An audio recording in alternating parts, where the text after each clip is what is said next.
आज 23 सेप्टेम्बर 2023 एटा देखुन लिमसरियन ब्रिज उपरे केनता पाइन चली केते रिक्स नेगिरी लोक मैंने जीवा रास्ता करुछन पाखापाखि 1.5 फुट 2 फुट पाइन उपरे चली तार उपरे जदि आ गोटे उच्चा करी ब्रिजटे हो पारता बेले भल होता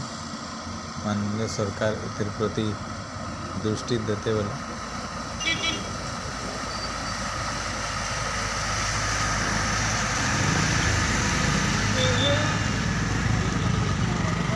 मैंने भी जीवार आसबार कर स्कूल बस जाऊे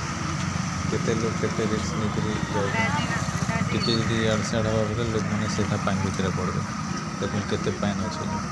मझीरे आहरी पाइन अच्छे पाखापाखि 1.5 फुट 2 फुट पाइन मेन जिनिसटा हूँ ब्रिजटा बहुत लंबा अच्छे जदि छोटे थे बेले भी फरक नहीं पड़ता ब्रिजटा बहुत लंबा अच्छे बोली टिके भाबार जिनिस आउ पाइन हठात करी जदि बढ़ी जा जाऊे आउे बेले भी बहुत बड़ असुविधा हो जाई पारे तो ब्रिजटे जितकी जल्दी तार उपरे बड़ टिके उच्चा करू जदि हवा बेले भल